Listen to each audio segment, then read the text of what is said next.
Department proceedings ಮಾಡಿತ್ತು. ಇನ್ನು ಮಿಂಜಕ್ಕಿದ್ದು apple department ಅಲ್ಲೇ ಉಂಟು. ದಯವಿಟ್ಟು ಅವರು ಪ್ರಶ್ನೆ ಕೇಳಿ ಮುಂದೆ ಸಂತಾಪ ಸೂಚಿಸಿದ್ರೆ ಮುಂದಂತೆ ಆಪಲ್ ಅವರು ಪ್ರಶ್ನೆ ಕೇಳಿ ಅವ್ರು ಸ್ಟೇಟ್ಮೆಂಟ್ ಹೆಂಗೆ ಮಾಡೋದು ಕಾರಣ ಎಂತ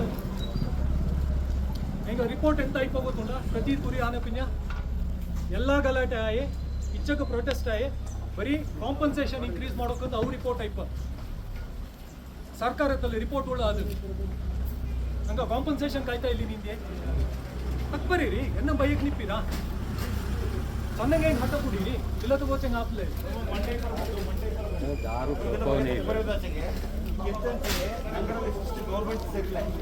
ಇದು ಫಾರೆಸ್ಟ್ ಮಿನಿಸ್ಟರ್ ಧಾರವಾಡ ಒಟ್ಟಿಗೆ ಬೀದರ್ ಕಾರಣ ಮಾಡೋ ಗುಲ್ಬರ್ಗ ಕಾರಣ ಮಾಡೋದು ಫಾರ್ಮೇಶನ್ ಫಾರೆಸ್ಟ್ ಮಿನಿಸ್ಟರ್ ಕೊಡ್ತಾರೆ. ಫಾರೆಸ್ಟ್ ಕೊಟ್ಟಿಗೆ ಕೊರೋನಾ ಗೊತ್ತು ಎಂತ ವಿಷಯ ಏನು ಉಂಟು ಈ ಕೊಡಗಲ ತಾಯಿ ಉಂಟು ಹಾಸನ ತಾಯಿ ಚಿಕ್ಕಮಗಳೂರು ತಾಯಿ ಉಂಟು ಈಗ ನಾನು ಬಾಳಲೆಗಾರ ನಾನು ನ್ಯಾಷನಲ್ ಪಾರ್ಕ್ ಜೊತೆ ನಂಗಡ ಊರ್ಲು ಓರ ಆನೆ ಪತ್ರ ಇರೋದು ಕಲಬ ಏನು ಮಾಡಿ ಎಲ್ಲಿ ಎಕ್ಕ ಬಡಿಬೇಕು ಬಡಿ ಬಿಚ್ಚಿದ್ನಾಗ ಟ್ರ್ಯಾಕ್ ಎಂತ ಮಾಡೋ ಎಲ್ಲ ಇಟ್ಟಿದ್ದಾಯ್ತು ಈಗ ಓರ ಆನೆ ನಂಗಡ ಊರ್ಲೇಜಿಲ್ಲ ಗಂಟ ಕೂಡ ಉಳ ಈಗ ಈಗ ಆ ಆನೆ ಪೂರ್ತಿ ಬಂದು ಈ ಕೊಳಗಡೆ ಸೈಡ್ ನಾ ಕಂಚಿಪುರಿ ಮೀಟಿಂಗ್ ಈಗ ದೇವರಾಜಿ ನಗರ RFO ಇದೇ ಮೇಡಮ್ CC ಕೂಡ ಒಂದು ಸ್ಟೇಟ್ಮೆಂಟ್ ಆದ್ರೂ ಹೇಳಿ ಕಾರಣ ಏನು ಅಂತ CC ಕೊಳಗಡೆ ಇನ್ಚಾರ್ಜ್ ನಾಗ್ತಾರೆ ನಾನು ಆನೆ ಎಂತ ನಾನು ಕಂಟ್ರೋಲ್ ಮಾಡಿ ಅದು ಹೆಂಗ ಕಂಟ್ರೋಲ್ ಮಾಡಿ ಮಾಡ್ತೇ ಮಾಡಿ ಅದನ್ನ ಸ್ಟೇಟ್ಮೆಂಟ್ ಕೊಡಿ ASF ಅವರು ಬನ್ನಿ ಕಾರಣ ಏನು ಯಾರು ತಪ್ಪು ಅಂತ ಹೇಳಿ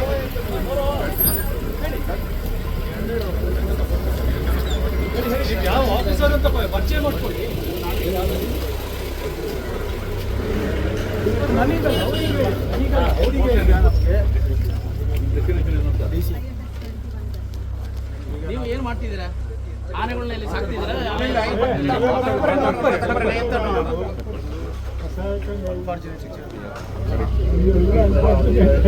ಯಾರಿಗೂ ಇದು ಈ ತರ ಆಗುತ್ತೆ ಯಾರಿಗೂ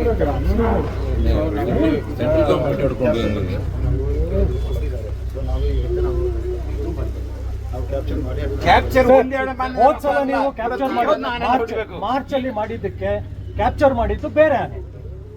ಈ ಆನೆ ಇನ್ನೂ ಅಲ್ಲೇ ಉಂಟು, ಅದೇ ಸ್ಪಾಟ್ ಅಲ್ಲಿ ಓಡಾಡ್ತಾ ಉಂಟು. ಇದು 10-15 ಸರಿ ನೀವು ಕ್ಯಾಪ್ಚರ್ ಮಾಡಕ್ಕೆ ಅಂತಾನೆ ಆನೆ ತಂದು ಬಿಟ್ಕೊಂಡಿದ್ದೀರಿ, ಅದು ನಮಗೆ ಗೊತ್ತುಂಟು. ಇದು ಬೇಡಿ, ಈ ನಾಟಕ ಎಲ್ಲ ಬೇಡಿ. ಇಲ್ಲ, ಅನ್ಫಾರ್ಚುನೇಟ್ ಇನ್ಸಿಡೆಂಟು ನಿಮಗೆ ನನ್ನ ಲೆಕ್ಕದಲ್ಲಿ 10 ವರ್ಷದಿಂದ ಇಂಥದ್ದೊಂದು ಆಗುತ್ತೆ ಅಂತ ಹೇಳೋದು ಗೊತ್ತಿದೆ. ಹೌದಾ? ಆಗುತ್ತೆ ಅಂತ ಹೇಳೋದು ಗೊತ್ತಿದೆ. ಏನ್ ಮಾಡ್ತಾ ಇದ್ದೀರಿ? ಪ್ರಿವೆನ್ಷನ್ ಏನು ಮಾಡ್ತಾ ಇಲ್ಲ. ನಿಮ್ಮ ಲೆಕ್ಕದಲ್ಲಿ ಪ್ರೊಸೀಜರ್ ಪ್ರಕಾರ ಕಾಂಪನ್ಸೇಷನ್ ಕೊಟ್ರೆ ನಿಮ್ಮ ಕೆಲಸ ಮುಗಿಯುತ್ತೆ. UDR ರಿಪೋರ್ಟ್ ರೆಡಿ ಮಾಡ್ತೀರಿ. UDR ರಿಪೋರ್ಟ್ ಅಲ್ಲಿ ಆನೆ ತುಳಿತದಿಂದ ಸತ್ತಿದೆ ಅಂತ ಹೇಳಿ ಬರ್ದು ಹಾಕ್ತೀರಿ. ಆಯ್ತು, ಕಂಪ್ಲೇಂಟ್ ಕೊಟ್ಟಿದ್ದೀವಿ, ಫಾರೆಸ್ಟ್ ಡಿಪಾರ್ಟ್ಮೆಂಟ್ ರೆಸ್ಪಾನ್ಸಿಬಲ್ ಅಂತ ಹೇಳಿ. ಎಲ್ಲ ಎನ್ಕ್ವೈರಿ ಮಾಡಿದ್ದೀರಿ? ನಿಮ್ಮ ಆಫೀಸರ್ಗಳು ಯಾರಾದ್ರೂ ನಿಮ್ಮ ಆಫೀಸರ್ಗಳನ್ನ ಇದಕ್ಕೆ ಹೊಣೆಗಾರಿಕೆ ಮಾಡಿದ್ದೀರಾ? ಹೇಳಿ ಫಸ್ಟ್. ನಿಮ್ಮ ಆಫೀಸರ್ಗಳನ್ನ ಹೊಣೆಗಾರಿಕೆ ಮಾಡಿದ್ದೀರಾ? ಹೇಳಿ. ಸರ್ಟನ್ ಏರಿಯಾದಲ್ಲಿ ಇರುವವರನ್ನ ಹೊಣೆಗಾರಿಕೆ ಮಾಡಬೇಕು. ನಮ್ಮ ಸ್ಟಾಫ್ 24 hours ದೇ ಎಲ್ಲಿದ್ದಾರೆ?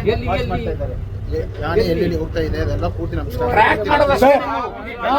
ನಮ್ಮ ಪ್ರಶ್ನೆ ಒಂದು ನಿಮಿಷ ಟ್ರ್ಯಾಕ್ ಮಾಡಿ ಅದನ್ನ ಶಿಫ್ಟ್ ಮಾಡೋ ಕೆಲಸ ಮಾಡ್ತಾ ಇಲ್ಲ ನೀವು. ನಾವು ಎಲ್ಲರೂ ಮುಂದೆ ಹೇಳ್ತಾ ಇದ್ದೀನಿ. ಇರ್ಲಿ, ಒಂದ್ ನಿಮಿಷ ಕೇಳ್ಕೊಳ್ಳಿ.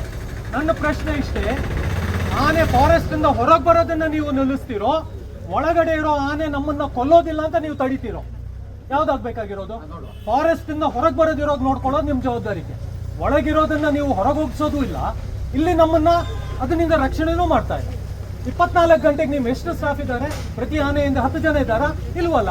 ಬೇಡಿ, ಆನೆನ ಹೊರಗೆ ಕಳಿಸೋ ವ್ಯವಸ್ಥೆ, ಆನೆ ಬರದಿರೋ ವ್ಯವಸ್ಥೆ ಏನ್ ಮಾಡಿದ್ದೀರಾ? ನೋಡಿ ಸರ್, ಇದು ರಾತ್ರಿ ಆಗಿದಲ್ಲ, ಇನ್ಸಿಡೆಂಟ್ ಅಲ್ಲ, ಇದು ಬೆಳಗ್ಗೆ ಆಗಿದೆ. ನೀವು ನಮಗೆ ಆನ್ಸರ್ ನೀವು ಮಾತಾಡಿ ಮತ್ತೆ ಇಲ್ಲಿ ಕೇಳಿ. ಆಗಿ ಇನ್ಸಿಡೆಂಟ್ 9 ಗಂಟೆ ಆಗಿರೋದು, 9 ಗಂಟೆ ಮೇಲೆ ಆಗಿರೋದು. ನೀವು ಯೋಚನೆ ಮಾಡಿ. ಈಗ ನೈಟ್ ಎಲ್ಲಾದ್ರೂ ಮಾರ್ನಿಂಗ್ ಎಲ್ಲಾದ್ರೂ ಬೆಳಗಿನ ಜಾವ ಆಗಿದ್ರು ಅಲ್ಲ, ನೈಟ್ ಏನಾದ್ರು ಆಗಿದ್ರೆ ನೀವು ಬಿಡಿ, ನಾವು ಸ್ವಲ್ಪ ಅದನ್ನ ನಾವು ಹೇಳ್ಬೋದಿತ್ತು.